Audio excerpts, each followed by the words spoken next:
नमस्कार दोस्तों, क्या हाल है। स्वागत है आपका पीडब्ल्यू फाउंडेशन चैनल पे। क्लास 10th के एग्जाम खत्म हो चुके हैं और अभी सारे स्टूडेंट्स के अंदर जो क्लास 10th का दे चुके हैं एग्जाम, वो एक सवाल ढूंढ रहे हैं, एक सवाल का जवाब ढूंढ रहे हैं कि सर क्या स्ट्रीम ऑप्ट करनी चाहिए। मैं मैथ्स लूं, मैं बायो लूं, या मैं क्या स्ट्रीम सेलेक्ट करूं कि मैं अपने इस सपने को पूरा कर पाऊं।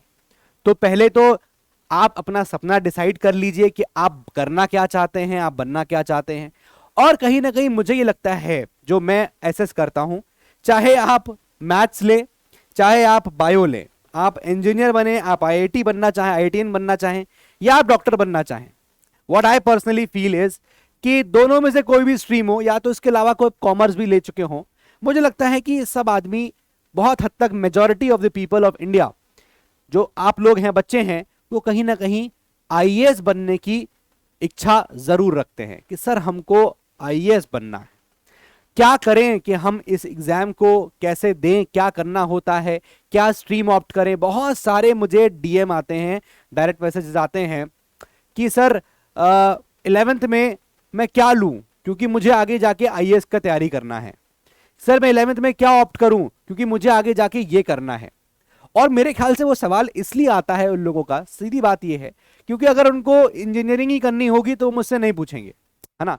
वो इंजीनियरिंग, वो डॉक्टर बनना चाहते हैं, वो मुझसे नहीं पूछने आएंगे कि सर डॉक्टर बनना है। डॉक्टर बनना है तो ऑब्वियसली आपको फिर बायो ही लेनी पड़ेगी। इंजीनियर बनना है तो ऑब्वियसली आपको जेई करना पड़ेगा, जेई निकालना पड़ेगा, है ना। या इसके अलावा आपकी स्ट्रीम है, कॉमर्स स्ट्रीम है, वॉट एवर इट इज, तो वो अकॉर्डिंगली आप उसको ऑप्ट करके अपने सपने की तरफ बढ़ सकते हो। तो कॉमर्स के लिए आपको अलग डेफिनेटली गाइडेंस मिलेगा, बट आज मैं आपको जो काउंसिल करने वाला हूं वो आपका अगर आपका करियर भारत की प्रशासनिक सेवाएं हैं, यानी भारत की एडमिनिस्ट्रेटिव सर्विसेज में आपका रुझान है, तो मैं उसको लेकर आपको थोड़ा सा काउंसिल करूंगा। ठीक है, कुछ बातों को बता रहा हूं, उसको ध्यान दीजिएगा, वो आपके करियर के लिए बहुत ज्यादा इंपॉर्टेंट होगी। देखिए, ये है वो पर्टिकुलर बॉडी जो आप कहते हो ना हमें यूपीएससी करना है। एक्चुअली यूपीएससी करने का मतलब क्या होता है, ऐसा कुछ होता नहीं कि यूपीएससी करना है। यूपीएससी एक कंडक्टिंग बॉडी है जो एग्जाम कंडक्ट कराती है। ठीक है, एक कॉन्स्टिट्यूशनल बॉडी है, यानी कॉन्स्टिट्यूशन के अंदर, भारत के संविधान के अंदर इसका वर्णन है। कॉन्स्टिट्यूशनल बॉडी है, ये एग्जाम कंडक्ट कराती है। फुल फॉर्म इसका है यूनियन पब्लिक सर्विस कमीशन। ठीक है, ये वेबसाइट आप यूनियन पब्लिक सर्विस कमीशन की देख सकते हैं। अगर आप टाइप करेंगे गूगल पे तो आपको इस तरह की वेबसाइट खुल के आएगी। अब ये जो यूपीएससी है, ये बहुत सारे ऐसे एग्जाम्स को बेटा कंडक्ट कराता है। मैं आपको कुछ एग्जांपल दे देता हूं। जैसे हम बात करें यूपीएससी की, तो बहुत सारे एग्जाम होते हैं। जैसे एक एग्जाम होता है क्लास 12th के लेवल पे जाके, एनडीए का बहुत सारे बच्चे देते हैं। और आपको पता है हम लोग जो है पीडब्ल्यू जो है एनडीए की तैयारी कराता है ना, शौर्य बैच चल रहा है उसके लिए। ठीक है, उसके अलावा देखिए यूपीएससी और एग्जाम कंडक्ट करता है, जैसे कि फॉर एग्जांपल आपको पता होगा सबसे बड़ी जो है वो है सीएससी, जिसको बोलते हैं सिविल सर्विसेज एग्जामिनेशन। क्या बोलते हैं इसको बेटा? Civil service examination. ठीक है, और यही एग्जाम होता है जिसको हम लोग बोलचाल की भाषा में आईएएस का एग्जाम बोल देते हैं। ठीक है ना, हमें आईएएस की तैयारी करनी है, हमें यूपीएससी की तैयारी करनी है।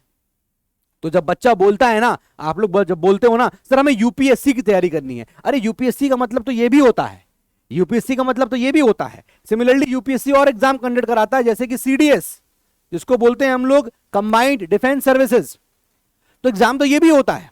ठीक है ना, ये ग्रेजुएशन करने के बाद होता है, ये ग्रेजुएशन के बाद होता है, ये क्लास 12th के लेवल पे हो जाता है ना। तो अगर आप बोल रहे हो कि सर यूपीएससी करना है, तो पहले तो एक चीज क्लियर कर लो दिमाग में अपने कि यूपीएससी एक एग्जाम कंडक्टिंग बॉडी है।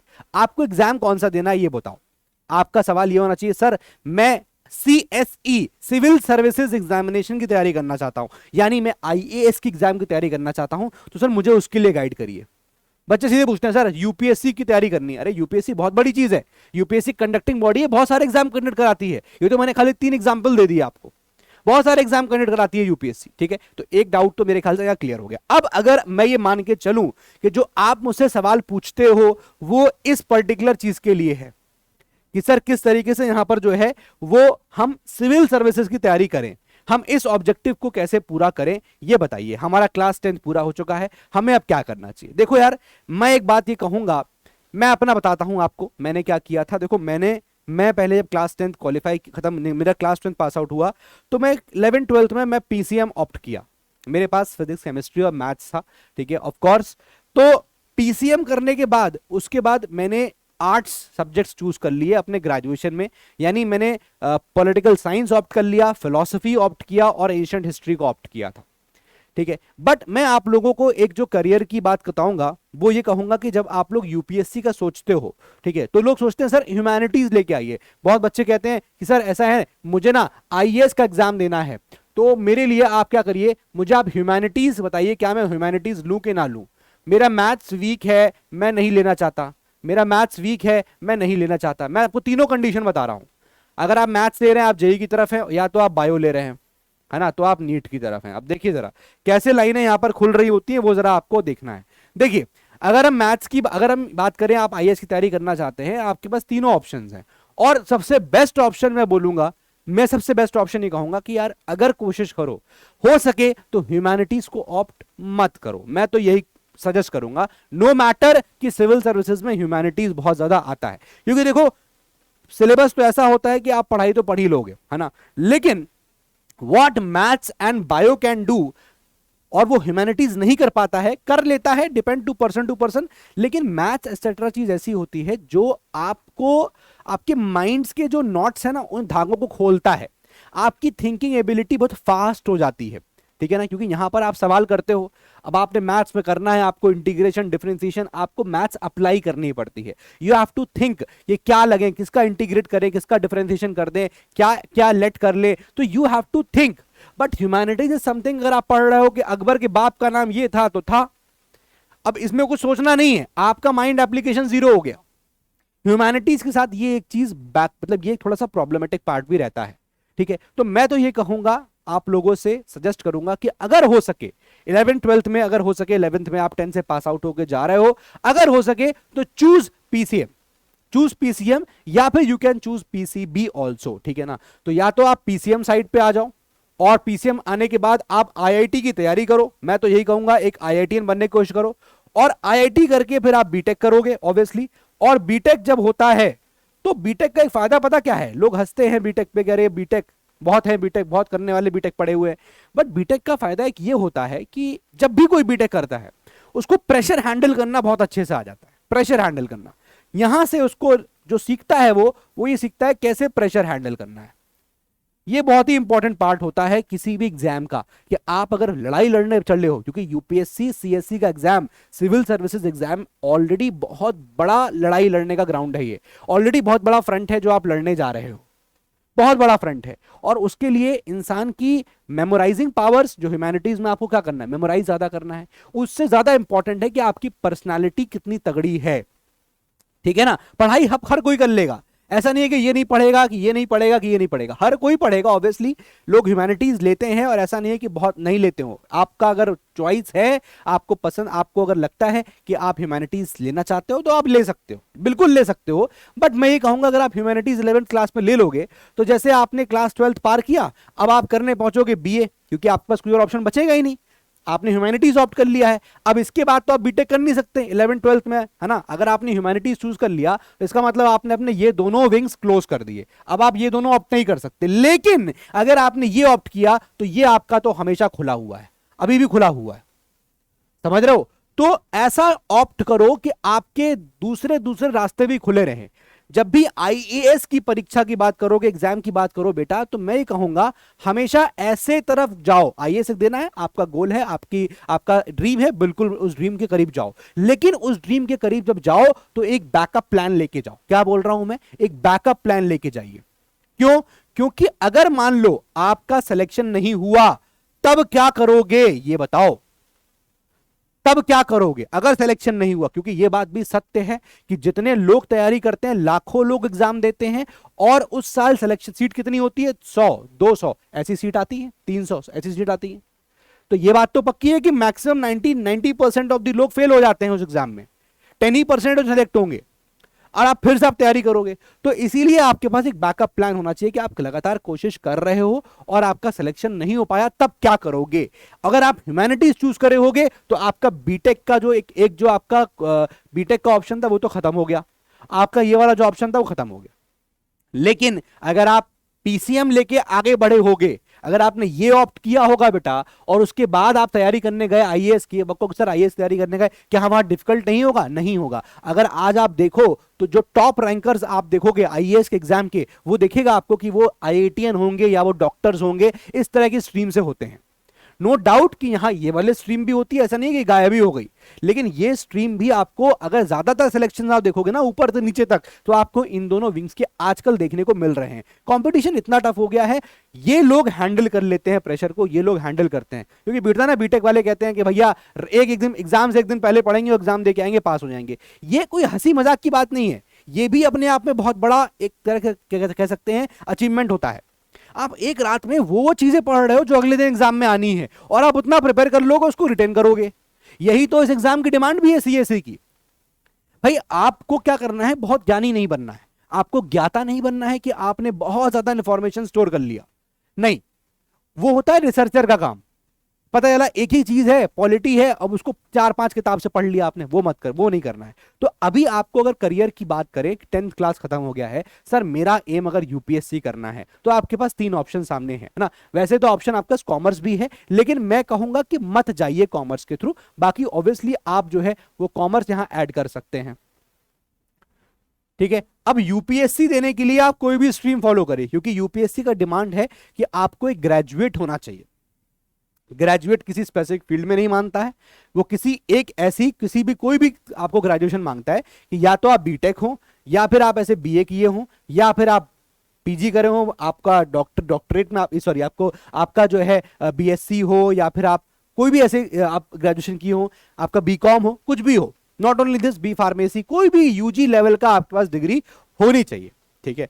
बट अगर आप मुझसे काउंसिल करने को कह रहे हो कि सर हमें बताइए कि हम क्या चूज करें, तो मैं आपको जो एडवाइस करूंगा वो यही करूंगा कि देखो यार, ये एक अच्छा ऑप्शन होता है, ये एक अच्छा ऑप्शन होता है, क्योंकि आने वाले ह्यूमैनिटीज में एक पेपर होता है सीसैट का, ठीक है। सीसैट का मतलब सॉरी नॉट ह्यूमैनिटीज, जब हम बात करते हैं यूपीएससी का, तो यूपीएससी में जो एग्जाम होता है, यूपीएससी का जो एग्जाम होता है, मतलब मैं अगर आईएएस की बात कर रहा हूं, तो उसमें 2 पेपर होते हैं प्रीलिम्स के अंदर ही, एक तो होता है जीएस का, दूसरा होता है सीसैट का। और सीसैट के पेपर में ना बेटा, सीसैट के पेपर में आपको आते हैं क्या, मैथमेटिक्स के भी questions up to class 10th, या थोड़ा सा एप्लीकेशन बेस्ड होता है, ठीक है। अगर आप यूपीएससी नहीं दे रहे हो, मान लो आप इस तरह के और एग्जाम दे रहे हो, आप नहीं दे रहे हो आईएएस, आप एसएससी का एग्जाम दे रहे हो, आप रेलवेज का एग्जाम दे रहे हो, ठीक है, आप बैंकिंग का एग्जाम दे रहे हो, ठीक है ना, आप कोई भी स्टेट पीएससी, अगर आप ये सारे एग्जाम्स की बात करोगे, तो जैसे एसएससी हो गया, रेलवेज हो गया, एसएससी वगैरह में तो मैथ्स आती ही आती है। सीडीएस का आप एग्जाम देने जाते हो, मान लो आप यूपीएससी की बात कर रहे हो और आप सीडीएस की परीक्षा देना चाह रहे हो, तो वहां पर भी आपको मिलेगा कि एक पेपर मैथ्स का है। हालांकि क्लास लेवल कम होता है, लेकिन होता है, ठीक है। अब होगा क्या, अगर आपने क्लास 11th में ही ह्यूमैनिटीज ऑप्ट कर लिया, तो आपका क्लास 10th के बाद ही अब आपकी ये मैथ्स छूट जाती है। मैथ्स छूटने से क्या हुआ, अब आपने 11th 12th ह्यूमैनिटीज किया, ह्यूमैनिटीज के बाद आपने 3 साल 4 साल ग्रेजुएशन किया, 3 साल 5 साल हो गए आपने मैथ्स पढ़ी नहीं, तो आप इन पेपर्स में स्ट्रगल करते हो। एसएससी का जो पेपर होता है टीयर 2 में जाके, मैथमेटिक्स का एक इंडिविजुअल पेपर होता है, सीडीएस के अंदर इंडिविजुअल पेपर होता है, आप वहां कहीं ना कहीं अटकने लग जाते हो। इसलिए मैं आपसे ये कहूंगा कि जीएस ह्यूमैनिटीज के अंदर हिस्ट्री, ज्योग्राफी, पॉलिटी, इकोनॉमी, ये हर कोई पढ़ लेता है। ऐसा नहीं है कि इसमें आप कक्षा 11 से पढ़ोगे, बच्चे कहते हैं सर मैं अभी से पढ़ना चाहता हूं। भाई अभी से ही पढ़ोगे ना, तो वो तो तुम बीटेक के 11th के साथ ही पढ़ सकते हो। इतना इतना भाई ऐसा थोड़ी है कि आज पढ़ ले जाओगे तो पूरा पढ़ ही ले गए, वो भी तो फेजेस में पढ़ोगे ना। तो बेटर ये है कि तुम पीसीएम ले लो या पीसीबी ले लो, ठीक है, ऑप्ट एनी ऑफ दीज। मैं आपको मैं काउंसिल कर रहा हूं, देखो, इसलिए मैं बहुत फ्रैंकली बात करूंगा। मैं ये बात नहीं करूंगा कि मैं चूंकि जीएस पढ़ाता हूं या मैं हिस्ट्री ज्योग्राफी पढ़ाता हूं तो मैं आपसे कह दूं हिस्ट्री ज्योग्राफी ले लो। मैं ये एडवाइस नहीं करूंगा। मैं बहुत ही फ्रैंकली आज बोल रहा हूं इस प्लेटफॉर्म पे कि ऐसा नहीं है कि आप ह्यूमैनिटीज चूज करके कुछ एज पा जाओगे। पा सकते हैं, जो लोग बहुत सीरियस कैंडिडेट होते हैं उनका बहुत अच्छा तैयारी हो सकता है, लेकिन अल्टीमेटली मुझे ये लगता है कि आप कितना भी पढ़ लोगे, यूपीएससी का लेवल जो होता है वो ग्रेजुएशन और पीजी के बीच का होता है, ठीक है ना। मतलब आपको ग्रेजुएशन लेवल तक का आना चाहिए और पीजी से थोड़ा कम लेवल का आना चाहिए। ये पढ़ाई तो हर कोई तैयारी कर लेता है। और मैं बताता हूं आपको क्या लगता है, आईएएस देने वाले कितने लोग होंगे जो आपको मिलेगा जो ह्यूमैनिटीज के नहीं होंगे? बहुत होते हैं, बहुत होते हैं। बीटेक किया, एमबीबीएस किया and they are trying for UPSC. तो आपका अगर पर्सनल चॉइस है आपको अगर पसंद है humanities, you can definitely go for humanities. इसमें हचकचाना नहीं कि सर ने मना कर दिया, मैं मना नहीं कर रहा हूं, मैं मना नहीं कर रहा हूं, ये अपनी अपनी चॉइस होती है, अपना अपना टेस्ट होता है कि आप, मैं तो इसलिए कह रहा हूं कि आपने ह्यूमैनिटीज मान ली, ले लिया है ना, और आपका मान लीजिए खुदा ना करे कि आपका नहीं हुआ सिलेक्शन, तो ह्यूमैनिटीज के जो स्कोप है ना इसके बाद वो क्या बचते हैं कि आपने मान ली फॉर एग्जांपल बीए किया, आप बीए के बाद एमए करोगे, एमए के बाद आपको प्रोफेसर बनने का मौका मिलता है, वो भी अब काफी आसान नहीं रह गया है। क्यों? क्योंकि आप एमए करोगे, फिर आपको एमफिल भी करना है, फिर आपको पीएचडी करना है, और आपको एक नेट का एग्जाम भी क्वालिफाई करना है। समझना बात को? अब आपको इतना कुछ करना है। पहले तो सिंपली हो जाता था कि भाई प्रोफेसर बन गए, चलो एमए किया, बीए के लिए, बीए करने के बाद आपने बीए एमए किया, और एमए करने के बाद आपने आपने अब एग्जाम दे दिया, क्वालिफाई हो गया। अब क्या है, पीएचडी के नंबर भी हैं, एमफिल के नंबर भी हैं, अब मेरिट इन सब तरह से बनती है। बहुत लंबा प्रोसेस हो जाता है। आप बीए करोगे, 12th के बाद बीए करोगे 3 साल लगेगा, आप पीजी करोगे 2 साल लगेगा, आप एमफिल करोगे 2 साल लगेगा, 7 साल, आप पीएचडी करोगे 3 से 5 साल और लगेगा। अगर आप एमफिल कर रहे हो तो आपका पूरा 12th के बाद से 10 साल लग रहे हैं। मैं इसलिए आपको छोटे छोटे बिंदुओं बात कर रहा हूं जो शायद आपको हर कोई नहीं बताएगा। आपने क्लास 12 पूरा किया, आपने 3 साल ग्रेजुएशन किया, बीए 3 साल का होगा, फिर आपने 2 साल पीजी किया जो आपको जरूरी है करना, आपको अगर प्रोफेसर बनना है 5 साल। और इस पूरे टेन्योर में मैं आपको बताऊं रियलिटी में क्या होता है, ऐसा नहीं है कि आप ह्यूमैनिटीज लेके बैठे होगे तो आप सिर्फ प्रोफेसर की तरह सोच रहे होगे, आप अल्टीमेटली कोशिश करते हो यूपीएससी के लिए, है ना, आप वहां पर कोशिश कर रहे हो, आपने पढ़ाई कर रहे हो, कर रहे हो, आपका फोकस उस पर इतना नहीं होता है प्रोफेसर बनने पे। और प्रोफेसर बनने के लिए जो नेट का एग्जाम होता है, उस एग्जाम का आपको एक सब्जेक्ट चूज करना पड़ता है कि मैं ये सब्जेक्ट से करूंगा, तो आपने अपना एमए वाला सब्जेक्ट चूज कर लिया फॉर एग्जांपल, क्योंकि आपने उसमें पीजी किया हुआ है। साथ में उसमें पेपर अलग से भी होता है जहां पर आपको, मतलब उसी में होता है जहां पर एप्टीट्यूड टाइप की चीजें आती हैं, मतलब not aptitude but teaching skill से क्वेश्चंस होते हैं, तो प्रिपरेशन तो उसकी भी करनी पड़ती है, अलग से प्रिपरेशन उसकी भी करनी पड़ती है। तो ह्यूमैनिटीज लेने के बाद आपके जो स्कोप होते हैं ना वो बहुत कट डाउन होते चले जाते हैं, ठीक है ना, मतलब इन द सेंस कि अब आप सोचो कि आप कॉर्पोरेट वर्ल्ड में काम कर लेंगे, आप लोगों को किसी कंपनी में काम मिल जाएगा, आपने बीए किया हुआ है, लोग बीए करते हैं फिर एमबीए भी कर लेते हैं, ये भी ऑप्शन होता है लोगों के पास, और एमबीए करके उनको नौकरी मिल जाती है। अगर मान लो सिलेक्शन नहीं होता है तो, मैं इस बात की बात कर रहा हूं, अगर सिलेक्शन नहीं होता है तो वैसे not at all a problem, you can always choose for humanities. Humanity आप चूज कर सकते हैं, आपकी अगर इच्छा है तो आप इसको चूज करिए। भाई लोगों का इंटरेस्ट नाम की चीज भी तो होती है सर, हाँ बिल्कुल होती है, लोगों का इंटरेस्ट है तो आप अपने इंटरेस्ट को मत मारिए, आप अपने डेफिनेटली इंटरेस्ट की तरफ जाइए। लेकिन पर्सनली मैं ये कहूंगा कि अगर आपकी मैथ्स थोड़ी भी अच्छी है, या थोड़ी भी, मतलब कहेंगे, लोग कहते हैं सर मेरी मैथ्स खराब है, इतनी अच्छी नहीं है, तो मैं ये कहूंगा कि अगर आपकी मैथ्स थोड़ी भी अच्छी है, थोड़ी भी, you go for it, go for it. आपको कि सर क्या फायदा कि फिर हमें नंबर नहीं मिलेगा, अच्छा कॉलेज नहीं मिलेगा, नहीं, मेहनत करनी पड़ेगी। जो मेहनत आप यहां करने की सोच रहे हो ना, यूपीएससी करना है, भाई यूपीएससी की मेहनत तो इतनी मेहनत होती है बेटा कि आप जिस दिन रात में सोगे ना, आपको उस दिन भी ये ख्याल आना चाहिए भाई आज ये नहीं पढ़ पाए, इतना पढ़ना पड़ेगा यूपीएससी के लिए। इसीलिए मेरा जो जो ओनली सोल रीजन है, सोल रीजन मैं क्यों आपको बोल रहा हूं वो ये कि आपके पास एक बैकअप प्लान होना चाहिए कि अगर नहीं सिलेक्शन हुआ तब क्या करेंगे, क्योंकि ये मैक्सिमम कैटेगरी होती है जिनका सिलेक्शन नहीं होता है। ये कॉम्पिटिटिव एग्जाम है, एकेडमिक एग्जाम नहीं है कि 90% आ गए, 95% आ गए। आपके 95% भी आए लेकिन आपके कॉम्पिटिटर के 99% आ गए या 95.1% आ गए, तो 95.1% वाला सेलेक्ट हो जाएगा, आप नहीं होगे। और सेलेक्ट ना होने का मतलब जीरो, आप दोबारा से शुरू करना पड़ेगा, प्रीलिम्स दोगे, मेंस दोगे, फिर इंटरव्यू दोगे, इंटरव्यू में रुक गए फिर वापस जाओगे प्रीलिम्स में, किसी भी स्टेज पे फेल हो जाओगे तो वापस से जाना पड़ता है, और एक एक साल लगता है इसमें। 6 अटेम्प्ट आपको मिलेंगे, जैसे मान लो जनरल कैटेगरी को तो 6 अटेम्प्ट हुए, ठीक है। और बच्चे जो हैं इसका तैयारी ऐसे करते रहते हैं कि ये 5 ईयर प्लान बनने में देर नहीं लगती है, रुक जाते हैं, अटक जाते हैं, क्योंकि अब उनको लगता है कि यार बेइज्जत बेइज्जती की बात हो गई है, आ गए हैं, लोगों को पता है, पूरे रिश्तेदारों को पता है कि भैया गए हुए हैं वो तो आईएएस की तैयारी करने के दिल्ली, अब आईएएस की तैयारी कर रहे हैं, अब वहां से वापस नहीं आ पा रहे हैं, आ जाएंगे तो लोग कहेंगे लो डर के आ गए, रही हिम्मत हुई, इनसे नहीं हुआ। तो इस तरह की लोगों चीजें लोग घबरा जाते हैं। ये सब चीजें आप साइडलाइन कर दीजिएगा। करियर कभी आप डिसाइड कर रहे हो तो आप ही डिसाइड कर रहे हो, आप अपना करियर अपने आप डिसाइड करके चलिएगा। जनता जनार्दन से आपको लेना देना कुछ भी नहीं है, और कोशिश करते रहना, मैं हमेशा कहता हूं कोशिश करते रहना, कोशिश करते रहना, क्योंकि बिना कुछ किए बिना कुछ किए जय जयकार नहीं होती, ठीक है। और कोशिश करने वालों की कभी भी हार नहीं होती, ठीक है। तो ये चीज जरूर याद रखना। और आपको करियर में अगर आगे यूपीएससी करना है तो आपके पास ऑब्वियसली ऑप्शंस खुले हुए हैं। मैंने आपको बताया कि यूपीएससी के लिए चारों रास्ते हैं जो यूपीएससी तक जाएंगे, चारों रास्ते हैं। चाहे आप मैथ्स ले लो, चाहे ह्यूमैनिटीज ले लो, आपका इंटरेस्ट है। लेकिन मुझे लगता है कि टीचर अगर आपको सब्जेक्ट में इंटरेस्ट क्रिएट कर पाया तो वो अच्छा टीचर है। ह्यूमैनिटीज में इंटरेस्ट क्यों नहीं आता है बच्चों को? क्योंकि वो इंटरेस्ट क्रिएट नहीं हो पाया। मैथ्स में क्यों? ऐसा क्या खास बात है मैथ्स में? मैथ्स में क्या कोई मतलब डांस हो रहा है? ऐसा तो है नहीं। पढ़ाने का तरीका जो मैथ्स का होता है और जो सोसाइटी का वो होता है, भाई मैथ्स कर लो, ये हो जाएगा, ये हो जाएगा, ये हो जाएगा। अरे खाली उतना ही नहीं है, खाली उतना ही थोड़ी है कि खाली मैथ्स कर लो, हर चीज मैथ्स ही थोड़ी होती है कि नहीं? इसके अलावा भी बहुत सारे प्रोफेशंस हैं दुनिया भर में। ऐसा तो नहीं सिर्फ इंजीनियर भरे हुए मैथ्स। अब क्यों मैथ्स के लिए इतना होता है? क्योंकि एक तो टीचर का भी होता है, टीचर उसमें इंटरेस्ट क्रिएट कर देता है। और जो मैं तो ये कहूंगा कि जो सोशल साइंसेस पढ़ाते हैं टीचर्स, वो इंटरेस्ट क्रिएट नहीं कर पाते। Somewhere what I feel is this. और इसलिए बच्चा भी इंटरेस्ट लूज कर देता है और वो करियर चूज करने निकलता है क्लास 10 के बाद, तो वो या तो इस विंग पे जाता है या वो इस विंग पे जाता है, लेकिन ह्यूमैनिटीज पे कम जाता है।